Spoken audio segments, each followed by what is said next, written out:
forecast with Alana Brophy. Weather rates certified 11 years in a row. Okay, I'm all about the whale, but I put my trust in Alana. No hail to the whale. It's all Alana here. I was going to say it sounded a little fishy. I'm just throwing it out there. I don't know what the gnomes would be saying about the whale bringing the snow. They were occupying 9th and 9th before the whale. So sticking with me, guys, I'm not going to fault you. I'm not going to fault you. We've got sunshine out there with high pressure in control. We start down in the southern portion of the state where we've got clear skies. Temperatures on the rise. Pretty shot from St. George. That high just dominating the weather story here, bringing pretty quiet conditions, sinking air with a warming pattern, more sunshine, and yeah, really nice temps. As we look at those numbers, definitely a warm up from the 30s we were seeing to start this week with all that snow. We still have mid-30s in Cache Valley, 40s for the Wasatch Front. We've made it to 48 in Salt Lake, 63 in St. George. Still running below average statewide, but that's about to change. We're going to hit average and then jump above it as we get through the next several days. Live view from Alta, where we've got plenty of snow looking into the Salt Lake Valley. Interlodge was in effect today. A lot of snow. You've heard me say that all season, but the snowpack numbers, they tell the story. Very healthy percents. And as a state, we're sitting at 214% of average.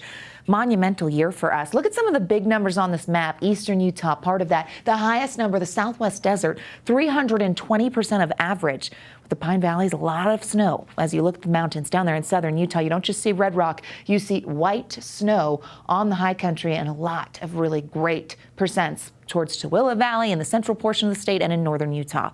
All this snowpack and moisture benefiting us. The newest drought numbers out today. And as we look, we've made significant gains in many parts of the Beehive State.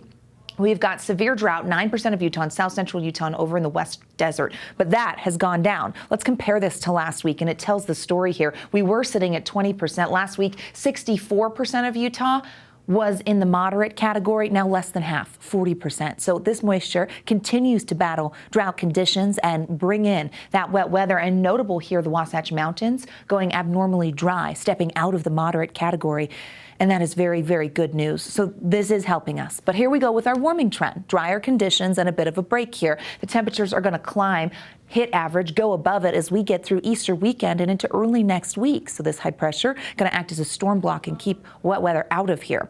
We do have concerns with that warming trend, especially over in eastern Nevada where a flood watch is posted. For the Beehive State, we're talking about lower elevation snowpack melting off as the temperatures continue to climb.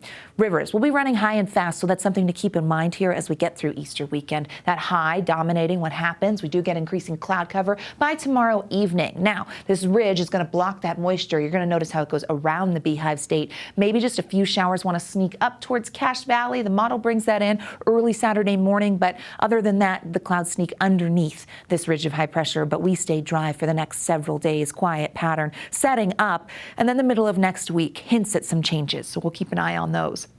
40s and 50s for highs tomorrow, closer to where we should be this time of year. Salt Lake is usually at 60 degrees, 67 in Moab, 57 in Cedar City. Let's zoom in and you find your city and notice those mountain valleys getting into the 40s for Park City, 50s in Tooele, low 50s in Ogden. Central Utah has a mix of 50s, but still cold for the overnight.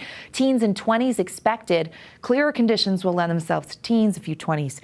In central Utah and down south, it's going to be cold. Bryce Canyon getting down to 12 in the 30s, still in St. George. But look at that temperature swing, 72 tomorrow. That's going to be beautiful. Take a look at those numbers getting to the 80s by Easter Sunday in St. George, warming above that to the upper 80s by Tuesday. Then the winds pick up and things start to change. Easter weekend for the Wasatch Front, bring the 50s and then eventually the 60s. Really pleasant on Easter Sunday, looking very nice.